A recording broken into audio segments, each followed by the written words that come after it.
Bismillahirrahmanirrahim.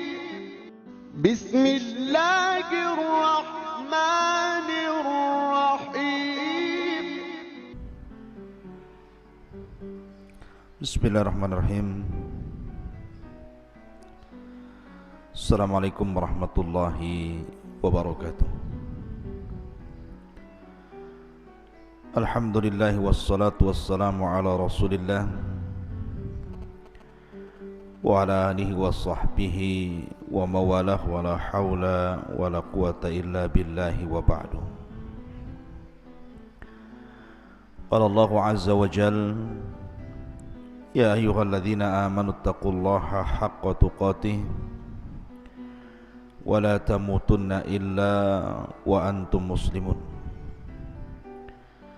Ya ayyuhan nasu taqu rabbakumul ladzi khalaqakum min nafsin wahidah wa khalaqa minha zawjaha wa batha minhuma rijalan katsiran wa nisaa'a wattaqullaha alladzi tasaaluna bihi wal arham innallaha kana 'alaikum raqiba. Wa qala sallallahu alaihi wasallam, majtama'a qaumun fi baiti min buyutillah yatluna kitaballah wa yatadarasunahu bainahum illa nazalat alaihimus sakinah wa ghashiyatuhumur rahmah wa haffathumul malaikah wa dzakarallahu fi man indah. Amma ba'du, ma'asyiral muslimin, jamaah sekalian yang dimuliakan Allah Subhanahu wa taala. Alhamdulillah, di pagi hari ini dengan izin Allah Subhanahu wa taala kita bisa kembali duduk bermajlis ilmu walaupun lewat media Jabal Uhud. Dan tak henti-hentinya saya ucapkan ribuan terima kasih ataupun jazakumullah khairan kepada para muhsinin dan para kaum muslimin yang sudah menyumbangkan sebagian hartanya untuk pembangunan peluasan Masjid Jabal Uhud, di mana pembangunan sekarang kita sedang mengadakan peluasan lantai 2 dan akan mengadakan pengecoran. Alhamdulillah, dana yang terkumpul sudah separuh lebih dan masih terus kita mengharap pada kaum muslimin dan kaum muslimin untuk menginfakkan sebagian hartanya demi kelancaran pembangunan masjid di Pondok Pesantren Tahfidz Al-Quran dan Bahasa Arab Jabal Uhud Al-Islami, Tiban Kampung, Tiban Batam, Kepri. Tapi pagi hari ini kita akan membahas, mengupas rahasia Istana Iblis di segitiga Bermuda. Ma'asyiral muslimin yang dimuliakan Allah Subhanahu wa taala, ada sebuah hadis yang mengisyaratkan tentang kerajaan iblis. Hadis ini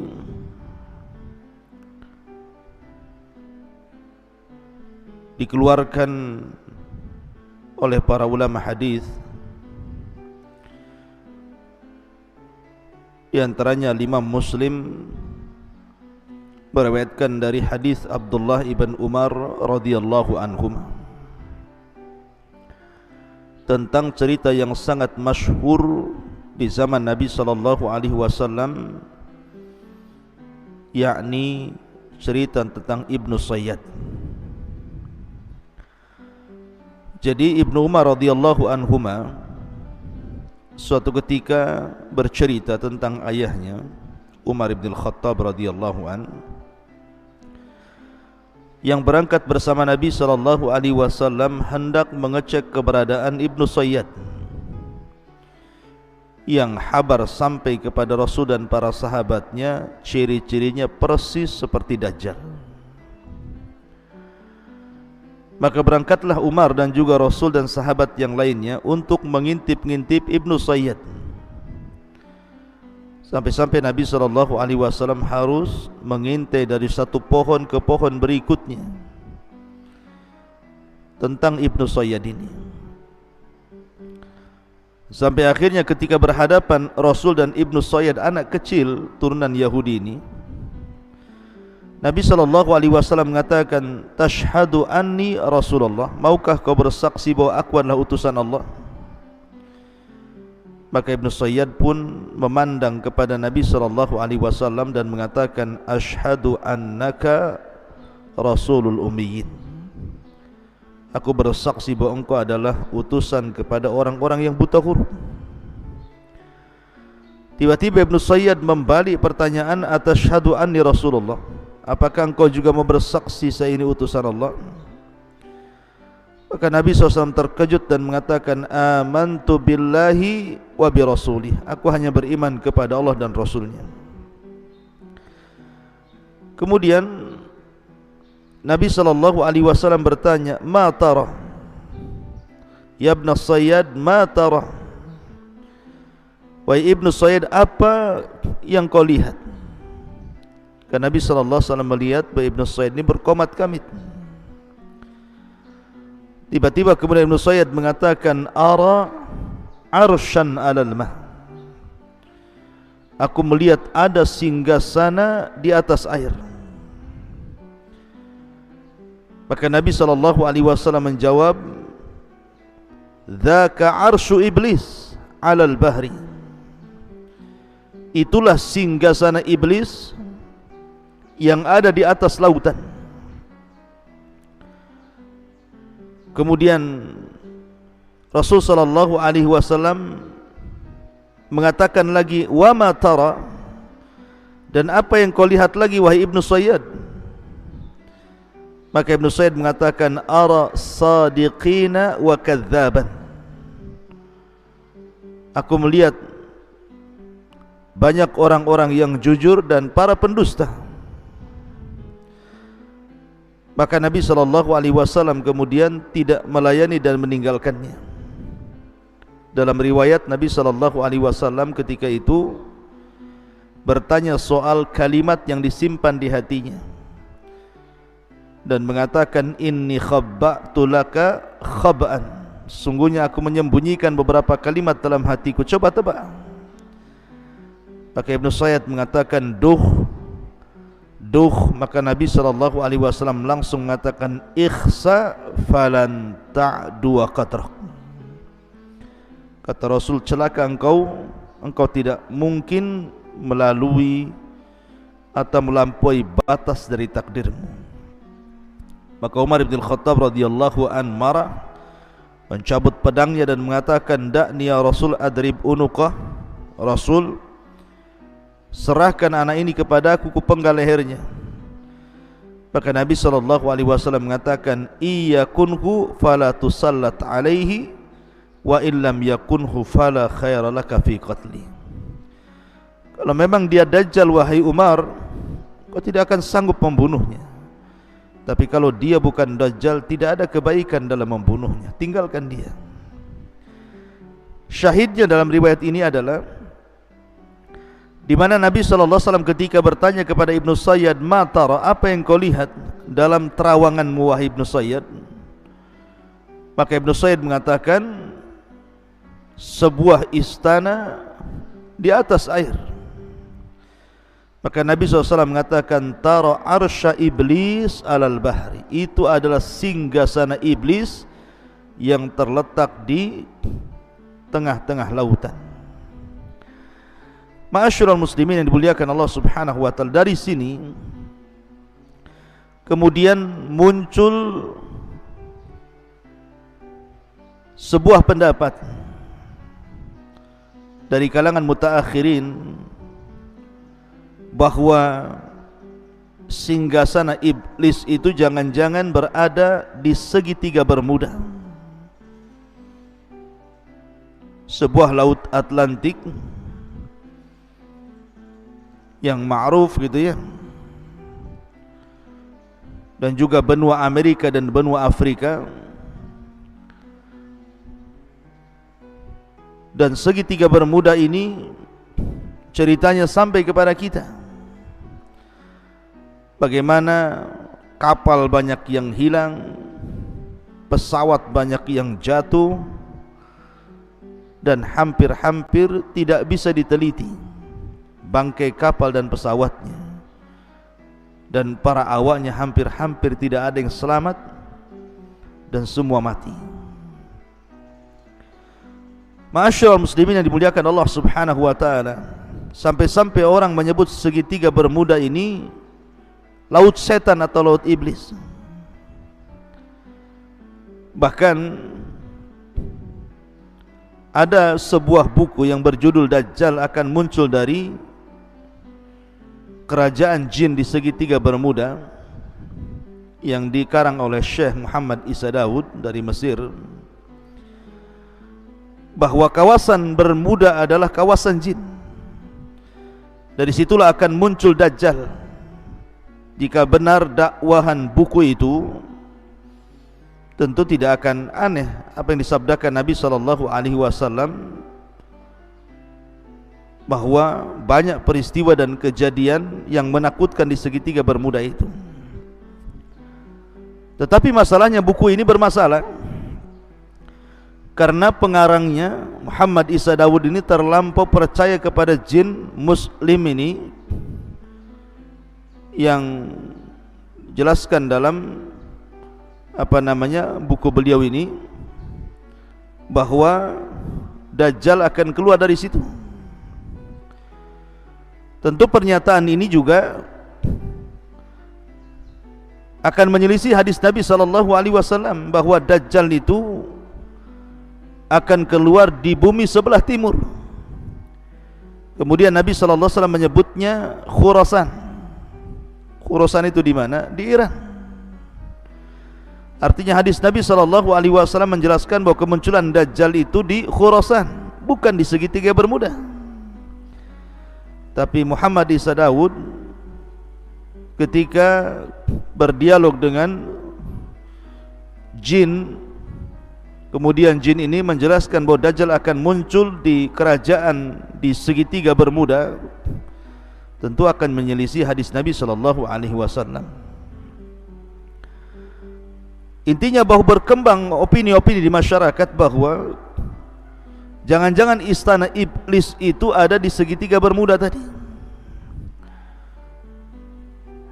karena banyaknya peristiwa-peristiwa aneh dan banyaknya kapal-kapal dan pesawat yang kalau lewat di segitiga Bermuda hampir-hampir tidak selamat dan tersedot masuk ke dalamnya. Ma'asyiral muslimin yang dimuliakan Allah Subhanahu wa taala.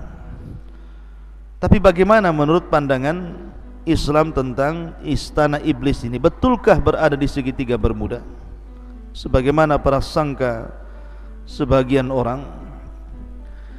Ma'asyiral muslimin yang dimuliakan Allah Subhanahu wa taala, sebelum saya kupas tentang masalah ini, saya ingin memulai kajian kita ini mengurut dulu dari mengenal siapa iblis, kemudian di mana istananya, kemudian apa yang dilakukannya, apakah dia kemudian mengerahkan anak buahnya dari istana itu untuk berperang melawan Bani Adam, kemudian bagaimana akhir dari kehidupan iblis itu sendiri. Ma'asyiral muslimin yang dimuliakan Allah Subhanahu wa taala, pertama bicara tentang iblis. Iblis ini sebagian para ulama mengatakan ismu Arab, sebuah nama dari nama-nama Arab, ala wazni if'il, mengikuti wazan if'il, di mana mushtaqnya dari kalimat al-iblas. Jadi iblis itu dari al-iblas. maknanya al-ib'ad minal khairi awil ilyas min rahmatillahi azza wa jalla. Al-yas min rahmatillahi azza wa jalla. Jadi makna iblis itu artinya makhluk yang menjauh dari kebaikan atau yang putus asa daripada rahmat Allah, maka disebut al-iblas.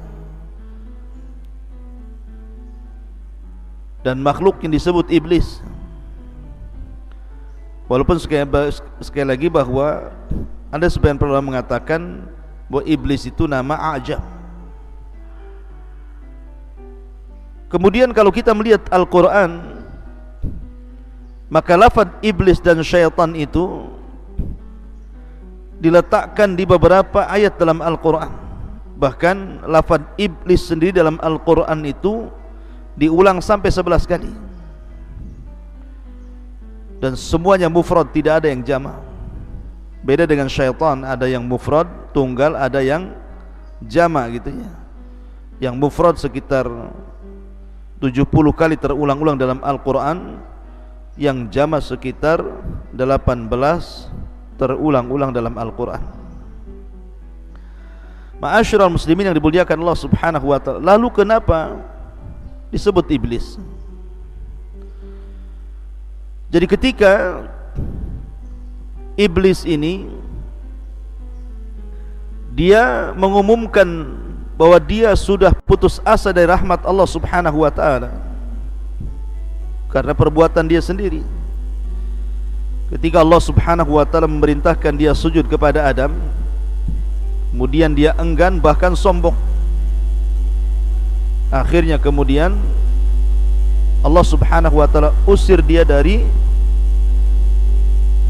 langit, dari sorga menuju bumi, dan dia pun meminta kepada Allah Subhanahu wa ta'ala tangguhan sampai hari dibangkitkan. Maka Allah Subhanahu wa ta'ala kemudian mengabulkan permintaan iblis, dan ketika Allah Subhanahu wa ta'ala mengabulkan permintaan iblis bahwa dia tidak akan mati sampai hari dibangkitkan, dari sinilah iblis mulai jahat dan melampaui batas, sehingga dia mengatakan fa bi izzatika la ughwiyannahum ajma'in illa ibadaka minhumul mukhlasin. Karena kemuliaanmu ya Rabb, aku akan sesatkan mereka semuanya kecuali hamba-hambamu yang ikhlas.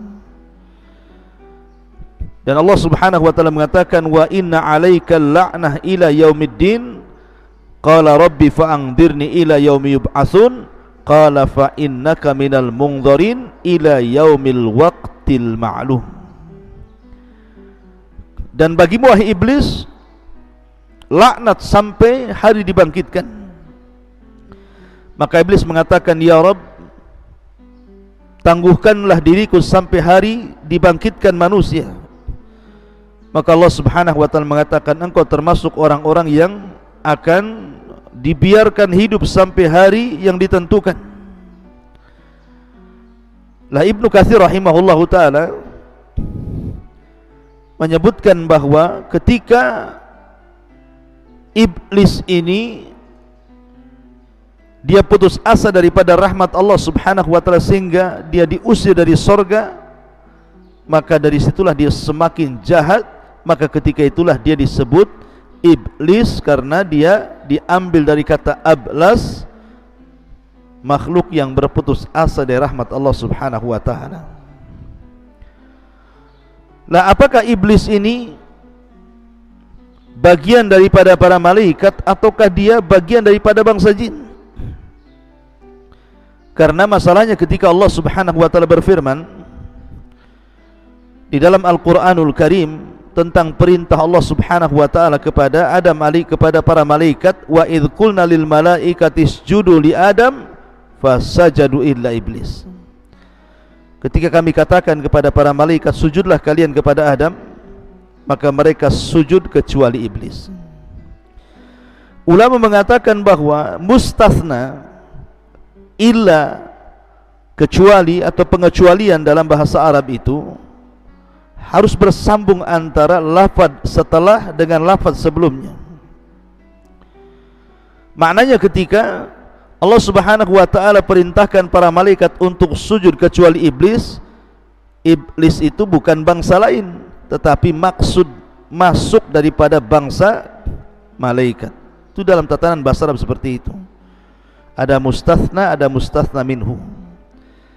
Jadi lafaz pengecualian itu harus masuk pada yang dikecualikan, bukan di luar yang dikecualikan. Ketika Allah bicara tentang malaikat, berarti iblis itu bagian daripada malaikat. Kemudian juga ayat Al-Quran yang mengatakan kana minal jin fa fasaqa an amri rabbih illa iblisa kana minal jin fa fasaqa an amri rabbih.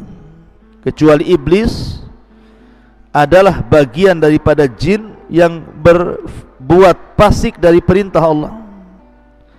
Kalimat jin, bagi yang mengatakan jin dari kalangan malaikat, maka jin di sini artinya jannah. Sesuatu diambil dari kata-kata jan itu artinya jannah. Karena dulu iblis ini khazanatul jannah, pembendaharaan sorga, maka diambil dari kata jan menjadi jin. Itu bagi pendapat yang mengatakan jin itu bagian daripada malaikat yang fasik dan kufur. Tapi pendapat yang kuat bahwa jin itu ataupun iblis itu bagian dari kalangan jin, bukan malaikat. Karena pengakuan iblis sendiri mengatakan ana khairum minhu khalaqtani min nar. Aku lebih baik daripada Adam, kau ciptakan aku dari api. Sementara malaikat dari apa? Dari cahaya. Yang tercipta dari api itu ya jin. Sebagaimana hadis Nabi SAW, khuliqatil malaikatu min nur wa khuliqatil jan mimma rijim min nar wa khuliqa adam mimma wusifa lakum. Diciptakan malaikat dari cahaya, diciptakan jin dari nyala api, dan diciptakan kalian sebagaimana yang disifatkan kepada kalian. Lah, Allah Subhanahu wa taala mengatakan kinayah daripada perkataan iblis, ana khairum minhu khalaqtani min nar. Aku lebih baik daripada Adam, kau ciptakan aku dari api. Dari sini menunjukkan bahwa iblis itu bagian daripada jin. Dan Allah mengatakan illa iblisa kana minal jin. Kecuali iblis, dia termasuk dari kalangan jin. Dan itu pendapat dari banyak kalangan ulama seperti Syekhul Islam Ibn Taimiyah rahimahullahu ta'ala dan yang lainnya. Dan ingat, ada yang mengatakan bahwa iblis itu adalah abul jin, bapaknya jin, sebagaimana Adam abul bashar, bapaknya manusia. Dan ini sebagaimana disebutkan dalam tafsir At-Tabari dari Ibnu Abbas, Mujahid, Qatadah, Hasan Al-Basri dan yang lainnya mengatakan bahwa iblis itu adalah abul jin, bapaknya jin. Ma'asyiral muslimin yang dimuliakan Allah Subhanahu wa taala, adapun tugas iblis, karena dia sudah bersumpah akan menyesatkan Bani Adam, Al-Imam Ibnul Qayyim rahimahullah ta'ala sampai mengatakan bagaimana iblis itu mengatur strategi untuk menggoda manusia itu sampai membuat 6 marhalah, 6 cara, mulai daripada yang paling tinggi sampai kepada yang paling rendah. Yang pertama, membuat manusia kufur atau manusia menyekutukan Allah Subhanahu wa ta'ala. Kalau tidak bisa, maka yang kedua, manusia dibuat menyelisih sunnah Nabi SAW supaya terjerembab kepada perbuatan yang diada-adakan dalam agama. Bahasa hadis disebut bid'ah. Kemudian yang ketiga, kalau tidak bisa digoda seperti itu, maka dia akan membuat strategi selain bagaimana manusia itu terjerumus kepada dosa besar. Kalau tidak bisa juga, maka masuk pada marhalah yang keempat, maka manusia akan dijerembabkan ke dalam dosa kecil.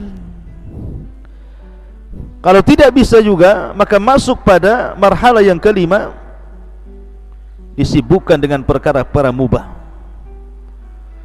sehingga dilupakan dari ibadah, karena sibuk melakukan perkara-perkara mubah. Kemudian yang terakhir, kalau tidak bisa juga disibukkan dengan perkara-perkara mubah, maka akan disibukkan melaksanakan yang tidak afdal dan meninggalkan yang afdal. Begitulah khutuwati syaitan, langkah-langkah setan. Makanya kenapa Allah Subhanahu wa ta'ala selalu memberikan nasihat kepada kita agar jangan mengikuti langkah-langkah syaitan. Allah berfirman, alam ahad ilaikum ya bani adam alla ta'budu syaitan innahu lakum aduwwum mubin. Bukankah sudah kukatakan kepada kalian wahai anak Adam, jangan menyembah syaitan karena syaitan itu musuh kalian yang nyata. Bahkan Allah Subhanahu wa ta'ala melarang kita untuk menjadikan syaitan-syaitan itu, iblis-iblis itu teman kita.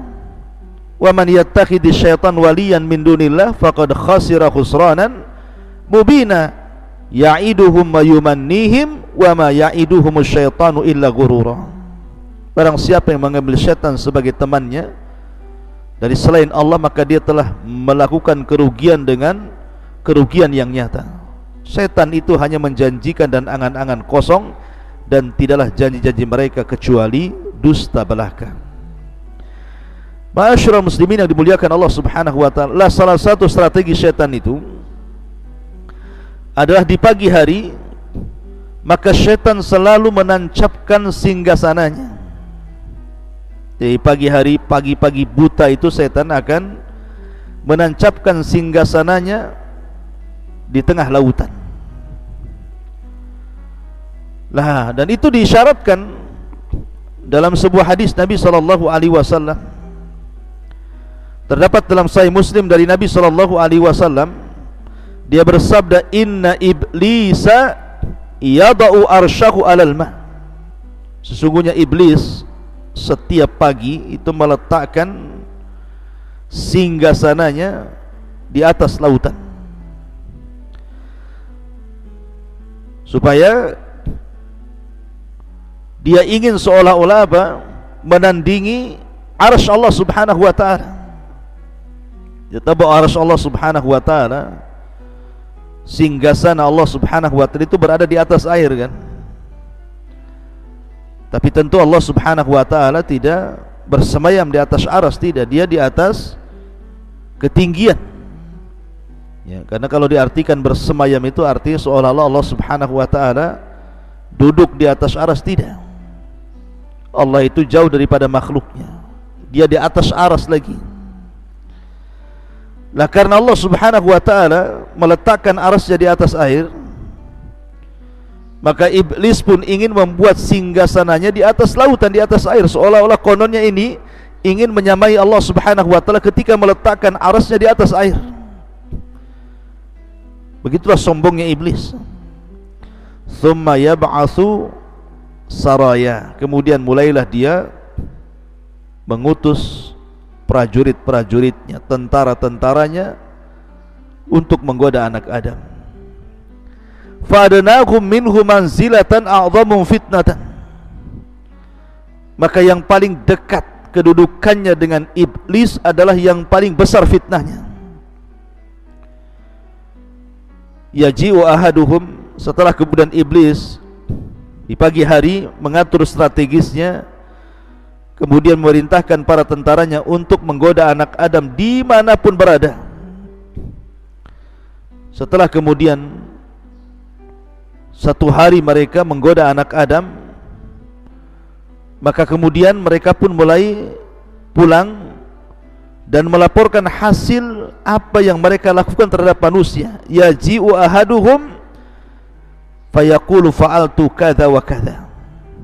Wah iblis, aku sudah melakukan ini dan itu, sehingga orang itu berdusta, orang itu tidak sholat, orang itu berghibah, orang itu minum khamar, orang itu berzina, orang itu, dan begitu seterusnya melakukan kezaliman. Tapi iblis mengatakan, ma sana'ta syai'a, kau belum berbuat apa-apa. Tsumma yaji'u ahaduhum, kemudian ada lagi pasukan iblis yang lainnya yang datang melaporkan dan mengatakan, ma taraktu hatta farraqtu bainahu wa baina imratihi. Lapor iblis, aku sudah berhasil mencerai-beraikan rumah tangga si fulan dan si alan, sampai sekarang mereka bercerai. Maka iblis langsung tegak berdiri dengan bangganya dan mengatakan, anta, kaulah yang benar, kaulah prajuritku. Kemudian diambilnya piala yang ada di atas kepalanya, kemudian dia letakkan di anak buah yang berhasil mencerai-beraikan rumah tangga ini. Lihat kenapa iblis bangga kalau ada orang bercerai. Karena perceraian itu banyak korbannya. Suami jadi korban, istri jadi korban, anak-anak jadi korban, keluarga jadi korban, semua jadi korban. Maka iblis pun bahagia, dipeluknya orang tentaranya yang berhasil mencerai-beraikan suami istri dan mengatakan, anta, engkolah. Kemudian dia melepaskan piala di atas kepalanya dan diletakkan di atas kepala jin yang berhasil mencerai-beraikan suami istri itu. Ma'asyiral muslimin yang dimuliakan Allah Subhanahu wa taala. Nah, di sini dalam hadis ini Nabi SAW mengatakan, inna iblisa yadau arsyahu alal ma.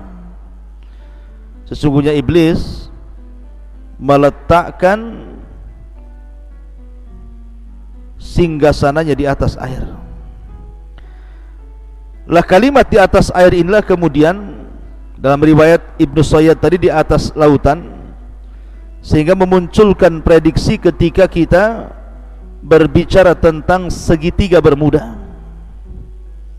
Segitiga bermuda yang berada di antara Laut Atlantik, benua Amerika dan benua Afrika. Kenapa kemudian muncul prediksi bahwa jangan-jangan istana yang dimaksud dalam hadis itu adalah istana yang diletakkan oleh iblis di segitiga bermuda? Karena ada yang mengatakan bahwa segitiga bermuda ini adalah pertemuan antara laut panas dan laut dingin. Laut panas dan laut dingin. Dan dalam sebuah hadis Nabi SAW, ketika Nabi SAW menjelaskan tentang bayangan matahari, kata Nabi SAW, sebagaimana dikeluarkan Imam Ahmad, naha an yujlasa baina dhahhi wa dhilli. Nabi SAW melarang untuk duduk di antara sinar matahari dan di antara bayang-bayang sebuah benda.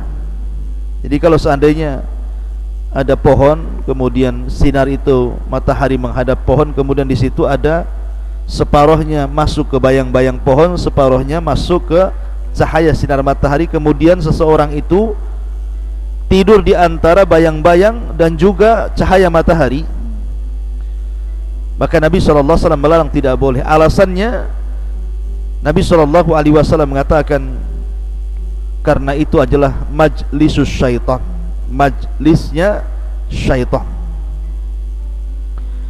Ma'asyiral muslimin yang dimuliakan Allah Azza wa Jalla.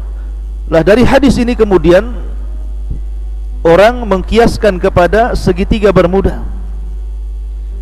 karena ada arus dingin berasal dari Amerika, sementara arus panas berasal dari Afrika, kemudian berjumpa di segitiga bermuda itu. Karena itu adalah tempatnya syaitan. Akhirnya kemudian orang memprediksi bahwa di situ jangan-jangan istananya iblis yang dimaksud dalam hadis Nabi SAW ini. Akan tapi ikhwatu fiddin, saya ingin katakan bahwa menentukan tempat dengan langsung mentakyin bahwa di segitiga bermuda itu adalah istana iblis ini tidak bisa. Ya, memang di situ banyak kecelakaan yang luar biasa gitu ya. banyak pesawat yang jatuh dari zaman ke zaman, banyak kapal laut yang kemudian tersedot ke dalamnya juga dari zaman ke zaman. Sampai hari ini bahkan para peneliti juga masih kebingungan karena khawatir mereka tersedot ke dalam arus segitiga Bermuda itu. Akan tapi kemudian kalau memponis bahwa di situ adalah istana yang dimaksud dalam hadis Nabi SAW, bisa iya bisa tidak. Masalahnya Nabi SAW tidak mengisyaratkan ke arah situ. Dalam hadis tadi Nabi hanya mengatakan bahwa setan itu meletakkan singgasananya di atas air. Bisa saja berpindah-pindah dari satu laut ke laut berikutnya, sekali-kali di segitiga Bermuda, sekali-kali di tempat lain. Tapi untuk memvonis bahwa hadis ini kemudian adalah diisyaratkan kepada segitiga Bermuda, wallahu alam, maka tidak ada isyarat dalam hadis ini, karena Nabi SAW hanya mengatakan tentang istana iblis itu berada di atas lautan atau berada di atas air. Soal lautan mana Allahu alam, bisa saja berpindah-pindah, bisa jadi satu tempat tinggal di situ, karena hadis Nabi SAW tidak memerinci seperti itu. Ma'asyiral muslimin yang dimuliakan Allah Subhanahu wa taala. Dan yang lebih ngerinya lagi adalah ketika iblis ini memunculkan singgasananya setiap pagi, kemudian mengutus tentaranya untuk menggoda Bani Adam. Kemudian ketika iblis sudah selesai tugasnya dan mereka pulang melaporkan hasilnya, maka di samping singgasana itu ada ular yang sangat besar.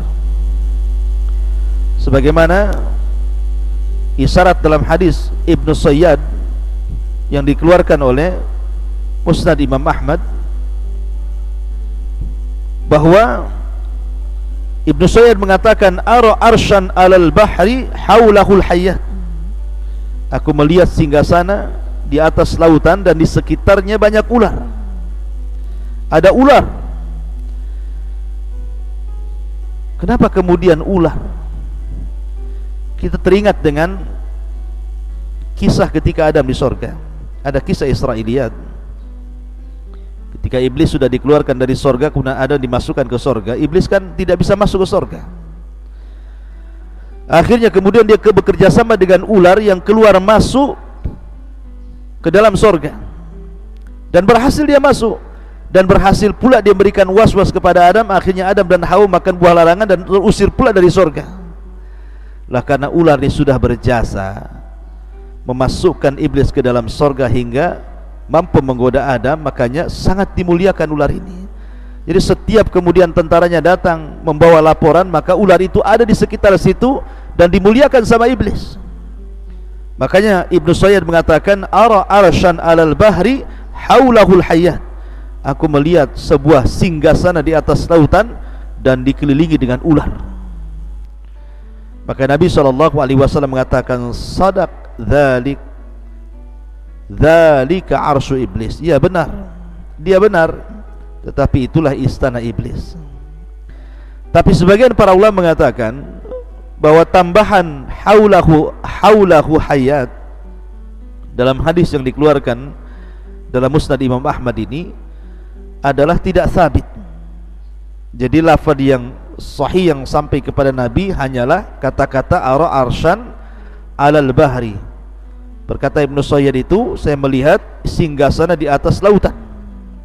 Adapun tambahan haulahul hayat, di sekelilingnya banyak ular, maka itu tambahan yang tidak sabit, yang tidak tetap bagian daripada hadis Nabi sallallahu alaihi wasallam. Wallahu alam tentang masalah singgasana iblis ada di lautan mana gitu, apakah di segitiga Bermuda atau di tempat yang lainnya, karena tidak ada isyarat yang jelas tentang masalah ini. Ya bisa iya bisa tidak gitu ya. Tapi yang jelas kita yakini bahwa setiap hari iblis menancapkan istananya di tengah lautan, lautan mana terserah gitu ya. Kemudian mengutus tentara-tentaranya berusaha menggoda anak Adam, sampai akhirnya iblis merasa senang apabila tentaranya membuat cerai-berai suami istri dan meletakkan piala di atas kepalanya dan mengatakan anta sambil memeluknya. Wallahu a'lam bishawab. Mudah-mudahan ada manfaatnya. Subhanakallahumma bihamdika asyhadu an la ilaha illa anta astaghfiruka wa atubu ilaik. Allahu ta'ala alam. Assalamualaikum warahmatullahi wabarakatuh.